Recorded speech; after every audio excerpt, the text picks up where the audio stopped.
Deputado Henrique Vieira, muito bem chegado, tudo bem? Oi, gente, bom dia para vocês. Obrigado aí pela acolhida, pela receptividade. Legal. Bom dia, deputado. Bom dia.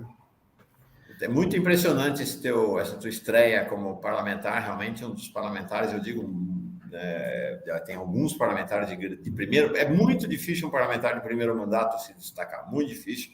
Né? Quem está lá, você que está na Câmara sabe disso, né? É um lugar de macaco velho, de gente experiente, então é muito raro um parlamentar de primeiro mandato se destacar como você tem se destacado.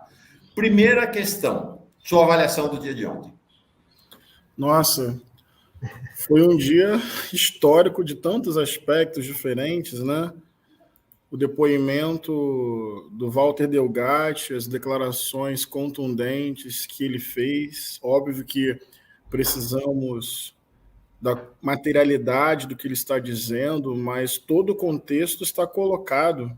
A contratação da Carla Zambelli, a ida dele ao Palácio da Alvorada, a ida dele ao Ministério da Defesa. Acho que estamos chegando ao ponto de realmente indiciar, responsabilizar Bolsonaro. Então, foi bem impressionante o depoimento dele, também a quebra de sigilo bancário e fiscal do ex-presidente e da sua esposa. Agora também a questão do Mauro Cid, dizendo que vai confessar que foi tudo ali ordem do próprio Bolsonaro, tudo num dia só. Então, foi um dia histórico que precisa agora das consequências definitivas de tudo que ontem foi colocado. Mas acredito que estamos avançando e, como eu tenho falado sempre, não é política pequena, não é toma lá da cá, não é revanchismo ou ressentimento, é por memória, verdade, justiça e democracia, que nós não podemos passar pano, não podemos subestimar ou minimizar o potencial destrutivo e criminoso da extrema-direita no Brasil. A hora é essa. Perfeito. Rebeca. Deputado, primeiro, parabéns pela sua atuação, né, na CPMI, desde sempre, muito brilhante aí, né, nesse trabalho de elucidar, trazer à tona todos esses crimes que essa quadrilha, né, organização criminosa cometeu. E aí queria que o senhor trouxesse, né, o Walter Delgatti, ele citou muitos nomes lá, a Jandira Delgatti também falou.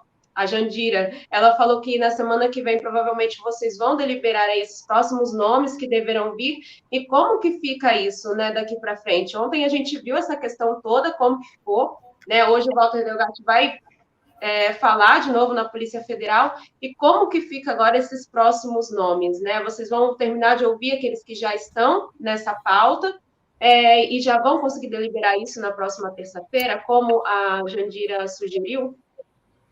Essa é a tendência. Tudo indica que terça-feira não vai ser uma sessão de depoimento. Conversei agora há pouco com a senadora Elisiane e tudo indica que vai ser uma deliberativa para aprovar requerimentos.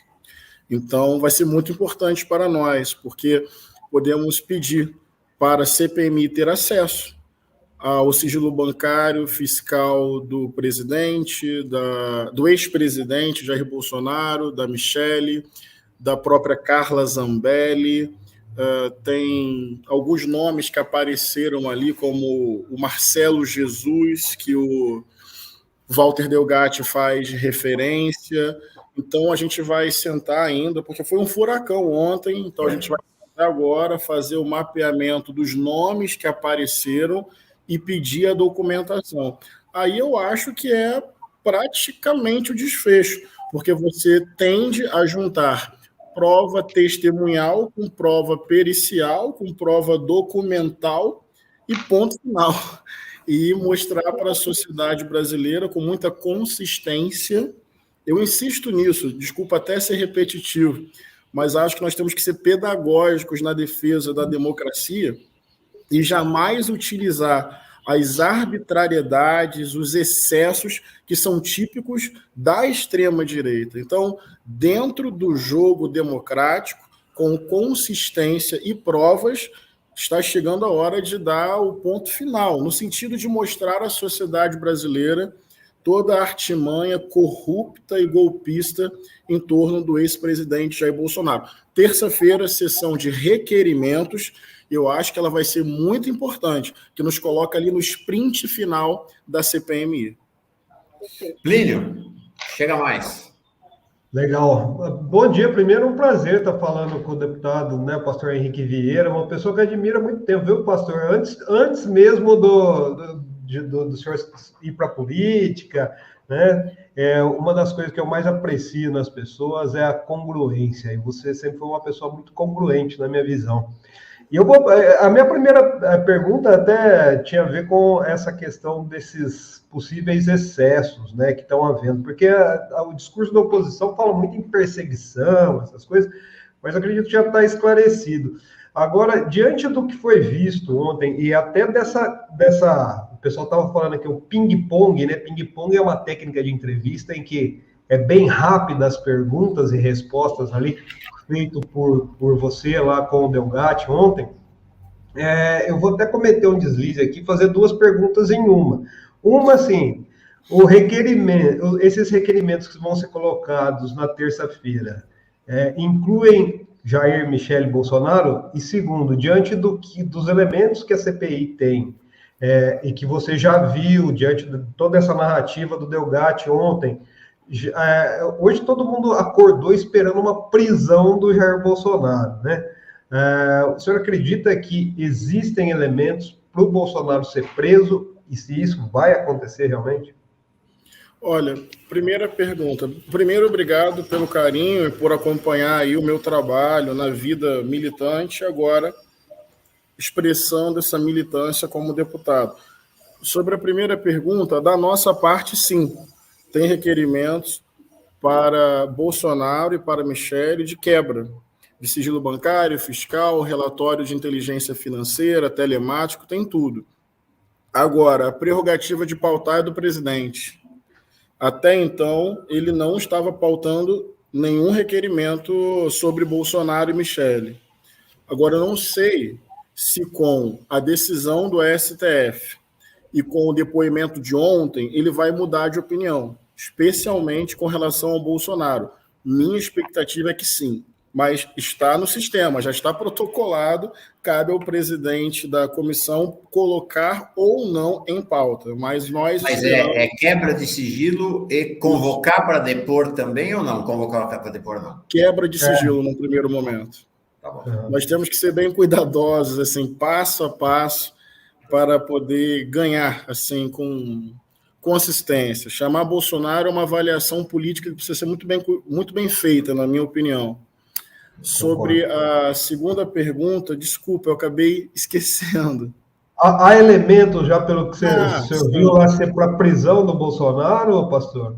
Eu não sou um jurista, mas vou te dizer, para a prisão preventiva, para proteger o processo e a investigação, para ele não interferir em provas, para ele não coibir possíveis testemunhas, sinceramente, olha que eu sou muito cuidadoso com isso, eu não acho que podemos errar nessa pauta, eu insisto com a esquerda, com o campo progressista, não precisamos ceder à sanha punitivista da extrema-direita para defender a democracia, isso pode ser uma armadilha, inclusive, mas eu avalio cuidadosamente que para proteger a investigação, ele é o ex-presidente, gente. O que ele tem de influência, o que ele pode manipular de provas, o que ele pode coibir, pressionar testemunhas, diante do que está colocado, uma prisão preventiva para proteger a investigação,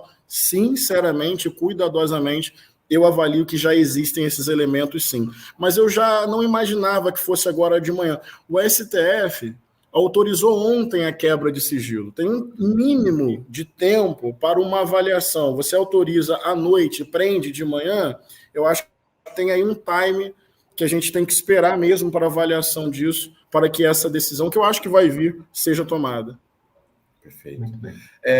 Deputado Pastor Henrique Vieira. Primeiro, a Paula Vasconcelos dizendo: Pastor Henrique Vieira é maravilhoso e necessário. Tem aqui a nossa Carla Soares, a Célia Soares, desculpa, dizendo: no dia do aniversário, minha filha encontrou o deputado na 410 Norte. Gente, para quem não é de Brasília, 410 Norte é Aqui em Brasília é tudo numerado, tá?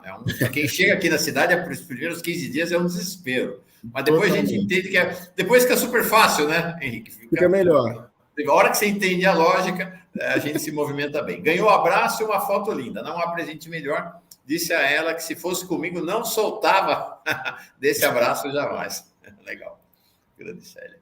Legal. Olha, uma questão para você, deputado pastor, que é a seguinte: você é jovem, 36 anos de idade apenas, cabelo, barba negra, ainda bem jovem mesmo, uma longa trajetória à frente, mas claro, né, tem a literatura a seu dispor. A gente já vê a diferença, né? A diferença entre barba e cabelo do andar de cima aqui e do andar de baixo. Já vi esses escândalos em outros momentos. E uma coisa que espanta é que quando você está de fora, antes do esquema derrubar, sempre a gente tem uma ideia de que é um esquema profissional, que é um esquema muita competência, muita técnica, né? Muito ardiloso. E a hora que cai, é tudo marca barbante, como a gente diz, né? Tudo negócio feito assim, né? Com o Collor foi a mesma coisa. A hora que caiu o esquema Collor-PC, você foi ver, era tudo feito de uma maneira desleixada, como a gente está vendo agora.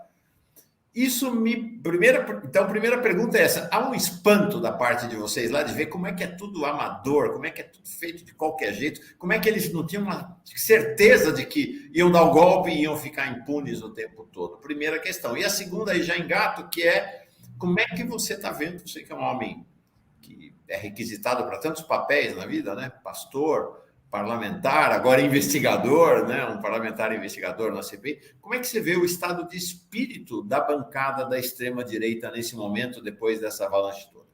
Então, a primeira questão é: tem surpresa ou não na hora que o esquema vai sendo apresentado à luz? E segundo, como é que está o estado de espírito deles? Olha, eu vou te falar, tem surpresa sim.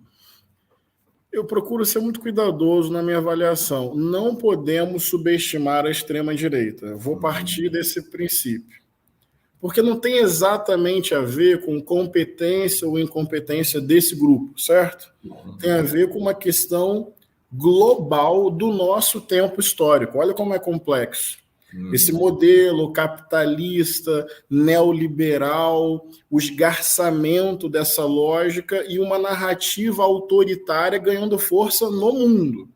Então, não posso subestimar a extrema-direita que cresce na Europa, nos Estados Unidos, na América Latina, governou o nosso país, tem aí uma força autoritária presente no nosso tempo histórico, e a nossa tarefa geracional derrotar essa força destruidora na política e na sociedade. Agora, quando você vai para os operadores dessa política no Brasil, de fato eu vejo assim impressionante. Aquela história do Mauro Cid de apagar os e-mails, colocar na lixeira e não apagar da lixeira é um tanto quanto risível. Então você começa a pegar umas coisas assim, meu Deus do céu, que loucura. Então, sem subestimar a força política da extrema-direita nesse tempo histórico que vivemos, especificamente pensando sobre a CPMI, eu estou achando algumas coisas bem impressionantes mesmo, em termos de fragilidade.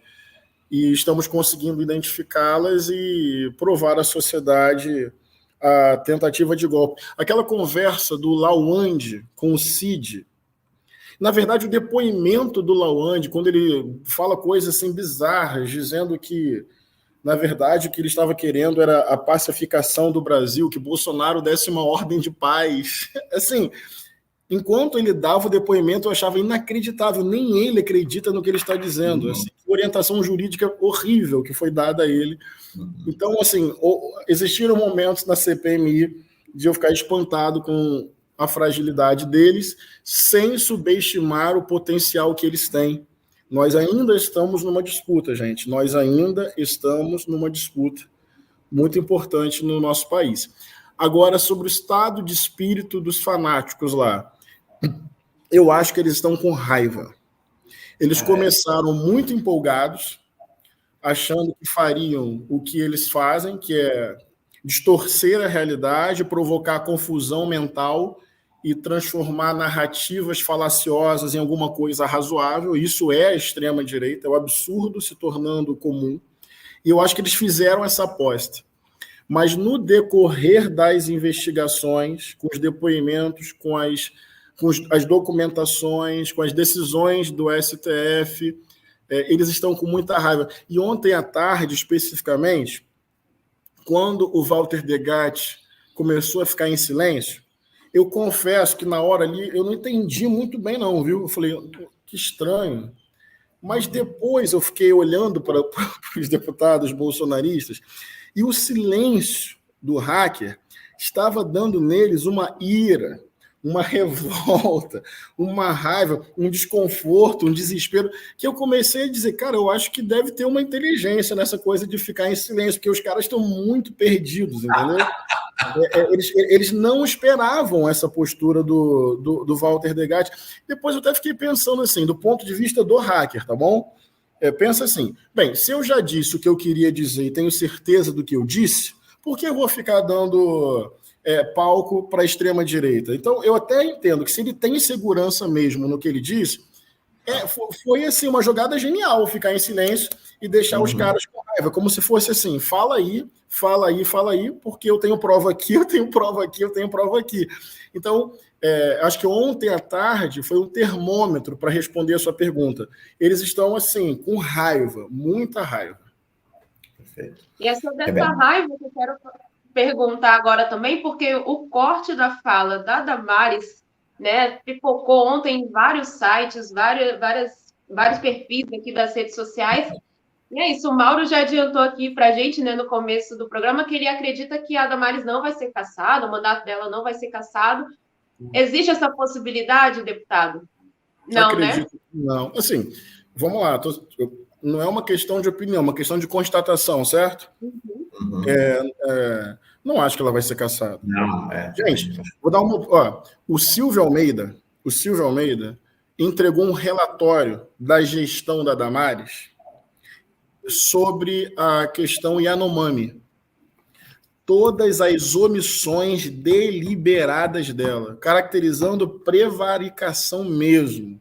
Naquela crise humanitária, tem a assinatura dela. Nós pegamos esse relatório cheio de documentos, muito consistente. Nós, como PSOL, que tem essa prerrogativa, já que nós não temos senadora, tem que ser pelo partido. Entramos lá no Conselho de Ética do Senado e a nossa denúncia foi elegantemente arquivada. Eles nem acolheram a investigação. Então não tem muita ingenuidade, não. Tipo, diante de um material robusto provando provando omissão diante de uma crise humanitária, os caras não acolheram, entendeu? Então, assim, eu não tenho nenhuma ingenuidade. Damares, para mim, vocês sabem, eu sou cristão, é uma das minhas tarefas enfrentar o fundamentalismo religioso para defender a democracia, o Estado laico, a diversidade religiosa, o respeito à não crença religiosa. Então, vocês sabem, Damares é uma adversária na política, ela é a expressão desse fundamentalismo cínico, hipócrita, falsamente doce, completamente perverso. Então é óbvio que, para mim, é muito importante derrotar a tese dela, a política que ela expressa. Obviamente, nada contra ela, né? Integridade física, emocional. Quem ameaça, quem intimida é a extrema-direita, não somos nós. Então, eu tenho todo o interesse em derrotar a tese que a Damares expressa, que para mim é odiosa e violenta. Então, eu gostaria, né, de vê-la cada vez mais investigada por suas ações ilegais, mas eu não tenho ingenuidade. É o Congresso brasileiro cheio de complexidades. Eu estava ouvindo aqui vocês falando antes de começar a minha entrevista sobre repactuação ministerial, centrão. Vamos lá, a realidade é dura, vamos passo a passo. Eu não acho que ela vai ser cassada. Plenião. Muito bem. Henrique, eu quero falar mais com o pastor agora do que com o deputado, viu? Uhum. Que aproveitando esse gancho aí que a Rebeca deixou sobre a Damares, né? A gente vê também que nesses últimos 4 anos, um pouco antes, talvez, existe já há algum tempo, na verdade, essa disputa de narrativa dentro da comunidade evangélica, principalmente, sobre temas que são muito sensíveis, temas comportamentais, que acabou, em parte, cooptando uma parcela muito grande, principalmente por atuação desses pastores midiáticos, Silas Malafaia, né, da comunidade evangélica. Só que essa semana saiu uma pesquisa da Quest que me surpreendeu muito e que mostra um pouco da força de quando as pessoas estão inseridas num processo democrático e inclusivo, principalmente economicamente, que a gente tem visto nesses primeiros 6 meses, que mostra que o apoio ao Lula dentro da comunidade evangélica saltou 11 pontos em 2 meses, né, de junho para cá. Como é que está essa disputa dentro da comunidade evangélica? A gente sabe que existe alguns temas muito sensíveis, né, dentro do progressismo, que são usados por esses pastores midiáticos, por essas pessoas que tentam cooptar essa parcela dos evangélicos. Como é que você está vendo isso dentro? E acredita que essa questão, principalmente essa questão econômica, das pautas do governo, que são pautas mais sociais, mais inclusivas, inclusive, tende a ao menos trazer uma parcela considerável da população evangélica, voltar os olhos para o progressismo, não é, pastor? Porque parece que existia isso e, de repente, foi cooptada por esse conservadorismo por pautas totalmente de costumes aí, que a gente sabe que não tem nada a ver, né? Pois é, olha, nós assistimos no último período um avanço da extrema-direita sobre o campo evangélico e um avanço pensado, planejado. Estou aqui lembrando do Bolsonaro se batizando lá no Rio Jordão. Eles já estavam vendo esse crescimento significativo e agudo do campo evangélico na sociedade brasileira e apontando para isso.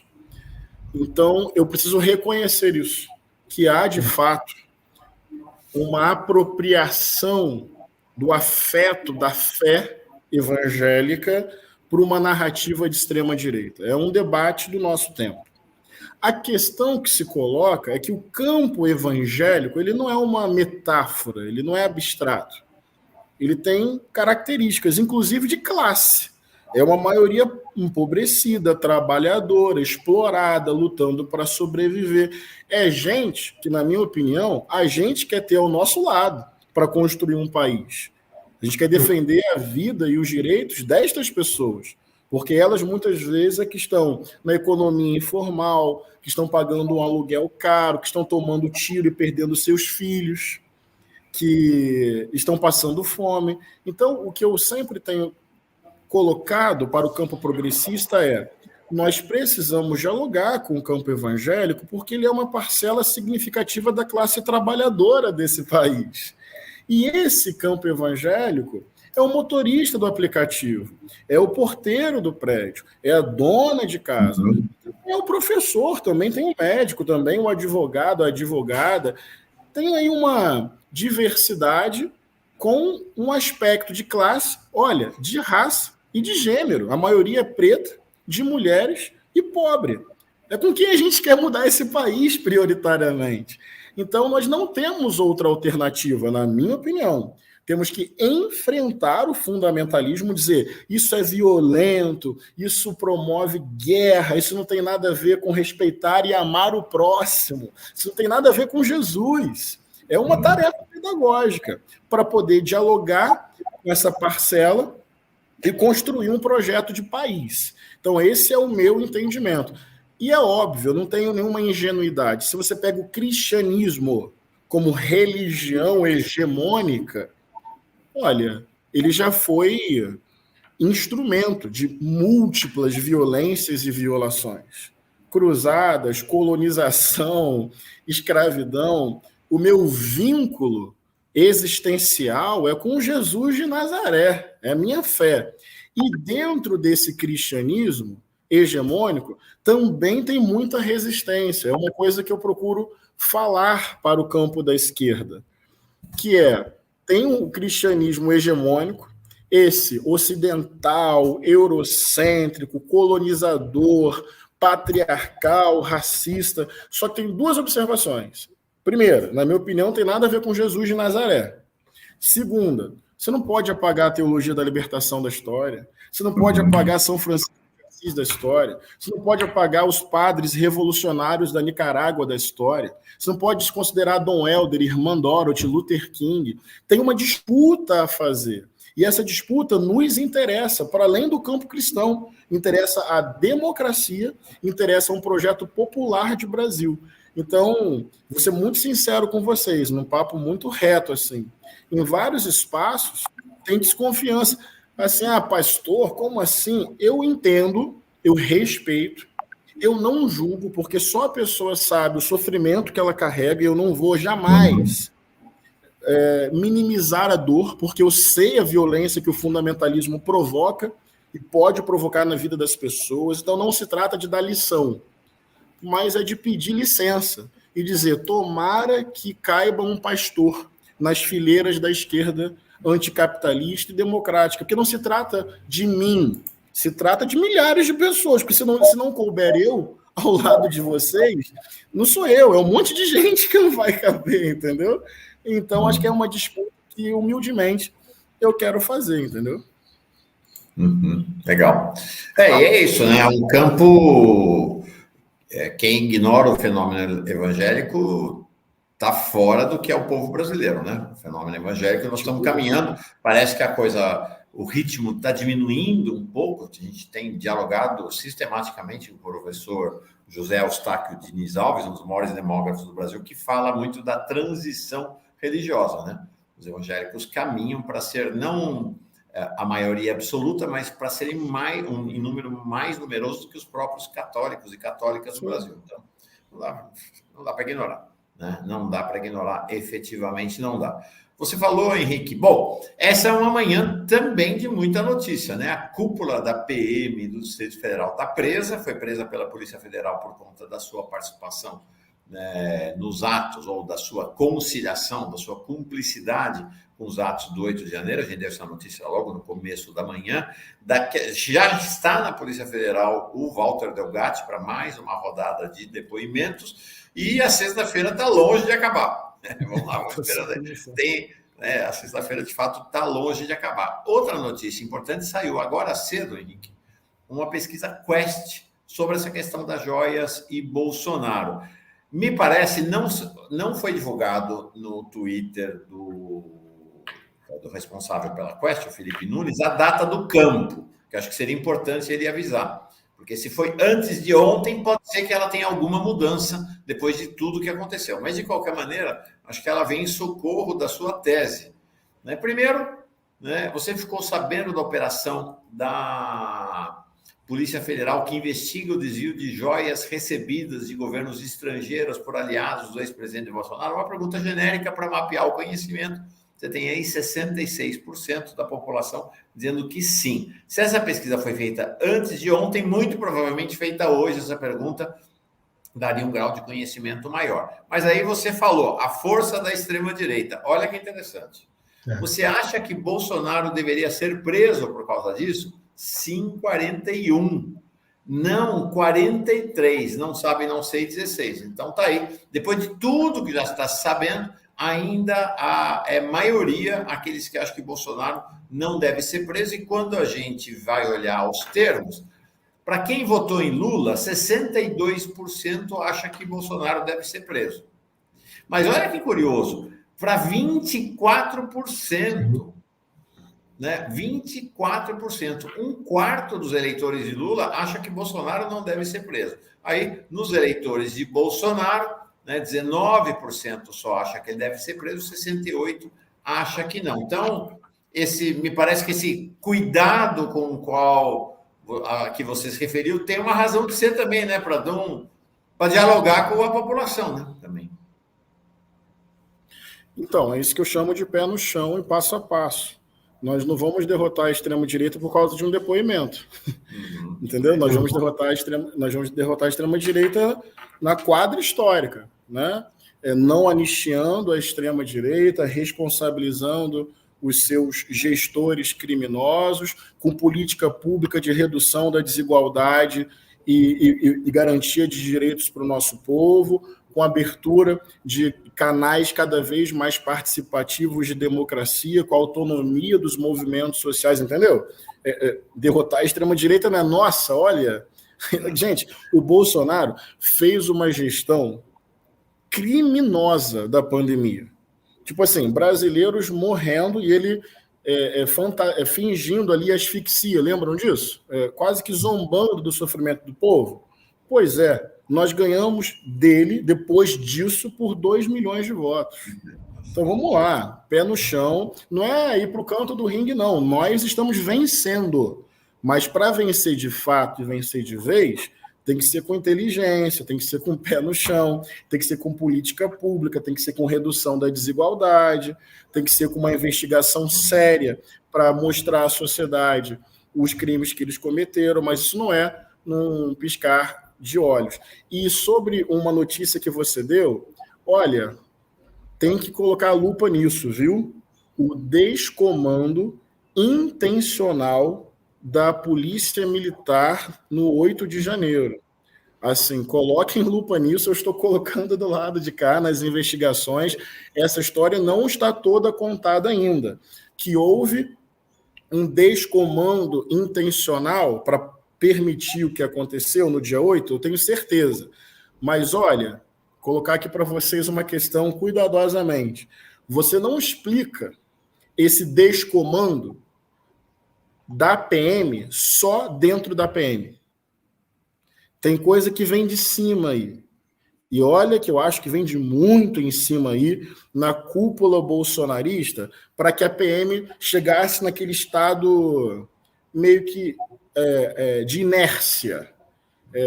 Tem coisa aí que, enfim, nem posso desenvolver muito, mas não é qualquer coisa essa notícia de hoje de manhã, não, tá? Eu acho que o que aconteceu dia 8 de janeiro tem a ver com omissões dentro da Secretaria de Segurança Pública do DF, um descomando, uma informalidade intencional, porque no dia 8 de janeiro tinha um efetivo baixo, metade do efetivo era de praças em formação, alunos, entendeu? E tem muita coisa por cima para explicar o que aconteceu ali embaixo. Eu acho que a gente ainda tem que avançar nisso e vamos até o fim. Não, tem muita coisa ainda para sair. Nós mostramos ontem, passou meio à margem, porque tudo estava concentrado na CPMI, lá no Senado, mas houve um depoimento importantíssimo do delegado da Polícia Civil, Leonardo de Castro Cardoso, ele que é o chefe do Departamento de Combate à Corrupção e ao Crime Organizado. Primeiro que ele falou que a Polícia Civil do Distrito Federal enquadrou a maioria dos 206 presos por ele por algo bem diferente do que a PM andou fazendo, né? Tentativa de golpe de Estado. E segundo a revelação estarrecedora que ele fez, de que não era só o aeroporto, não era só a rede de distribuição, que tinha um plano que eles detectaram lá no QG do Exército de explodir a rodoviária de Brasília. É muito chocante, realmente é muito chocante o que a gente viu.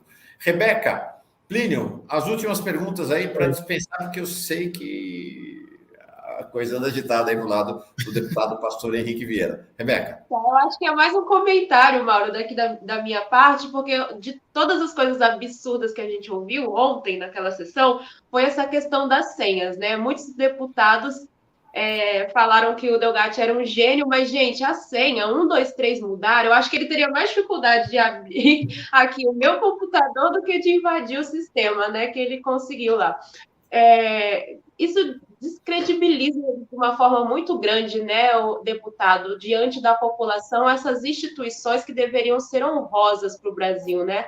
Realmente eu me senti muito envergonhada, porque meu primeiro emprego foi como jovem aprendiz numa empresa de tecnologia, e as senhas eram todas de alto nível, assim, havia todo um cuidado, né, diante disso, e a gente vê que uma instituição federal do tamanho que né, tem todo esse descuido, esse descaso com a segurança, então qualquer um poderia entrar lá e invadir esse sistema, né? Qual avaliação o senhor faz sobre isso? Quem pode ser responsabilizado diante disso também? Pois é, não, também fiquei estarrecido. Eu acho que nós temos que pautar as instituições, nesse caso o Poder Judiciário, o CNJ, para ter mais inteligência de segurança, né? De segurança digital.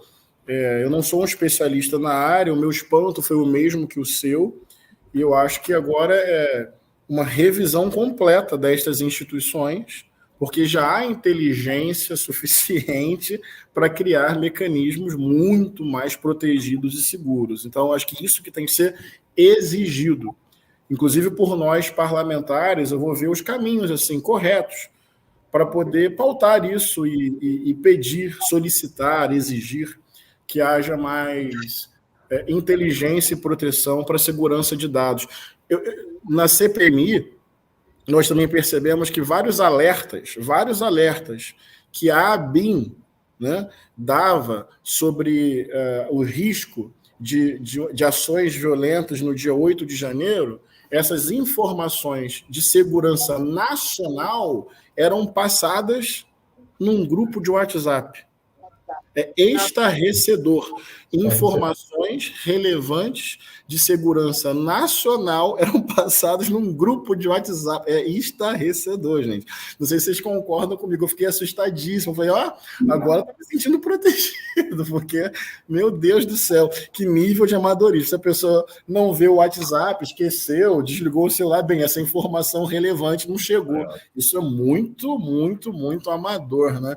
Então, eu acho que tem que haver tudo isso que está acontecendo, inclusive o próprio papel da CPMI, que sirva para isso, né? Pelo amor de Deus, mais profissionalismo em dados tão importantes e sigilosos.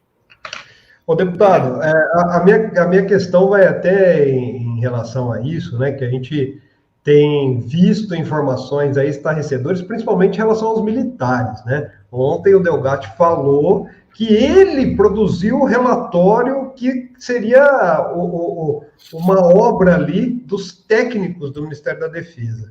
Daí, nessa sessão de terça-feira que vocês vão fazer agora, vai estar incluído nomes como de convocação de Paulo Sérgio Nogueira de Oliveira, Freire Gomes, são generais aí que estiveram diretamente implicados aí nesse depoimento do Delgatti, né? E que acredito que traça uma relação, uma linha aí dessa parte da cúpula militar que estava alinhado a esse golpismo do Bolsonaro. Existe a intenção de se convocar Freire Gomes, de se convocar Paulo Sérgio Nogueira de Oliveira na CPMI? Eu vou te responder por mim, tá? Uhum. Sim. Eu acho que se existe uma avenida a ser investigada e que ainda não foi, e que ela tem muita barreira de autoproteção, vocês estão me entendendo, sim, é essa barreira da cúpula dos militares, tá? E é uma barreira alta. Sim. Mas eu acho que é uma decisão histórica a ser feita. Queremos ou não queremos passar essa história limpa? Eu sei. Eu estou no meu primeiro ano de mandato, vocês estavam falando isso aí. Eu sei que política não é um ato de vontade, ok? Aí eu quero, vou fazer. É uma correlação de forças absurda, muitas tensões. Mas olha, poxa, especialmente depois do depoimento de ontem, não convocar esses indivíduos, não entender a participação deles, eu posso te responder pela compreensão do meu mandato.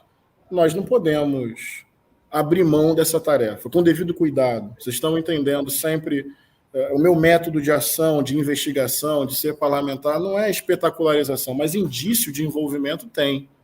E a gente não vai chegar até eles? Eu acho que tem, tá bom? Eu acho que tem. E é isso. Tudo bem, obrigado. Deputado Pastor Henrique Vieira, esse seu caderno tá ficando famoso, viu? Rapaz, eu tô sabendo, cara. Você um bloquinho. O Espiridião ali, você lendo, falando, ele lá olhando assim, nessas anotações, Tá ficando famoso esse caderno aí. Cara, olha só, aí tem várias camadas. Eu sempre organizei o meu pensamento, desde quando eu era estudante, sabe? Por forma de escrita. É uma característica minha. A professora estava falando, nossa, isso aqui é muito importante. Então, eu anoto muita coisa, entendeu? É um método que eu tenho para poder sintetizar e organizar o meu pensamento. Sempre foi assim, olha lá, meu caderninho da Tilibra, das matérias. E essa CPMI, a minha equipe está sempre me dando material ali. Aliás, eu quero poder dizer isso. Se eu estou podendo fazer um trabalho de destaque, é por causa da minha equipe também. Eu quero poder dizer isso. O tempo inteiro ali eu estou sendo informado por pessoas que estão trabalhando, estão pesquisando, estão me atualizando. Então, imagina só, já tem a pesquisa anterior, aí tem lá o texto impresso, certo? Mas tem feelings novos, o cara está falando uma coisa, a equipe está pegando uma informação. Não vai imprimir de novo, entendeu? A pessoa não vai até o gabinete digitar e voltar. Então, muita coisa eu vou... Opa, isso aqui é novo, eu vou anotando no meu caderninho azul, entendeu? Então, é verdade, está tudo ali com a minha letra mesmo. E é um método que eu tenho de organizar o meu pensamento e poder ser mais objetivo, ainda mais no momento tenso e de investigação, que eu só tenho 10 minutos.